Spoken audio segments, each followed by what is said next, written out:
Well, coming up on June 1st is my monthly political philosophy talk. I do this once a month on the first Thursday. And this year I've been going through pretty much the history of Western political thought, hitting the greats and trying to trace a trajectory that contrasts ancient medieval thought with modern political thought. And last month, I got to Machiavelli, which was a great session.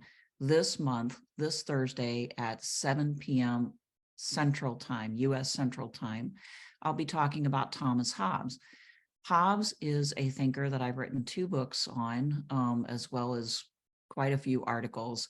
I know Hobbes very well. If you're a Hobbes aficionado, you can zoom in on this one, and I will be able to answer your questions, most likely. You can sign up for this on either Eventbrite, or if you want to have access to all of the content, past and ongoing, of the Morin Academy, the best way to do that is to subscribe and support us on Patreon. So I wanted to give you a little preview of what I'm going to talk about in this session. Why study Hobbes? Well, he originates the modern version of the state of nature assumption.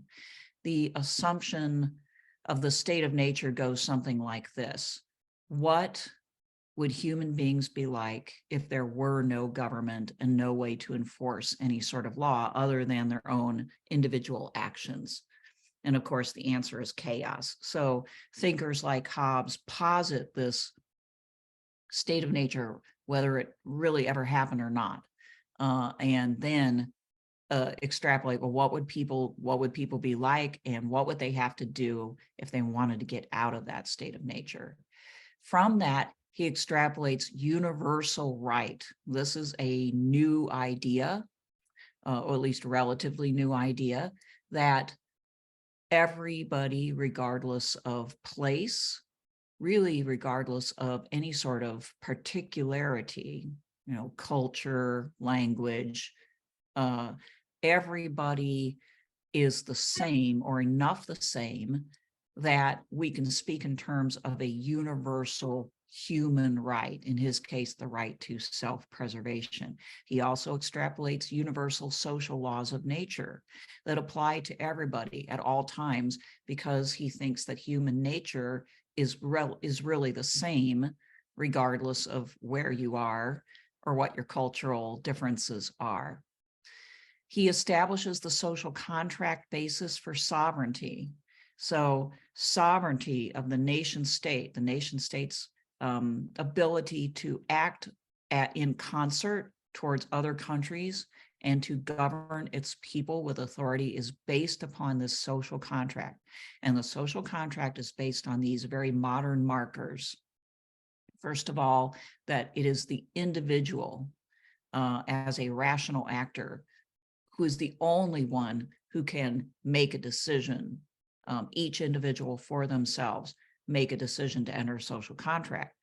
It is based on the individual's instinct for survival. So you get this very sort of modern scientific point of view injecting itself here. Hobbes wants to create a modern social science. And so instinct for survival, he posits, is the universal motivation. And long-term rational self-interest of the individual is the reason why they should enter into the social contract. So you can begin to see proto-enlightenment ideas here, certainly proto-liberal ideas. He is not a liberal thinker quite, but he establishes some of the big ideas that are taken up pretty quickly by liberalism. Some really interesting questions come out of studying Hobbes. Probably the most vexing one for me is, how do you defend a nation state when everyone in it is an individual rational actor intent on their individual survival? How do you get anybody to serve in the military and risk their lives for a country built upon the foundation that individual survival is the paramount value upon which everything else is based? Is the right to self-preservation the proper foundation for government? Or is it a dehumanizing foundation? Is it more or less seeing human beings as little more than animals driven by the instinct to survive?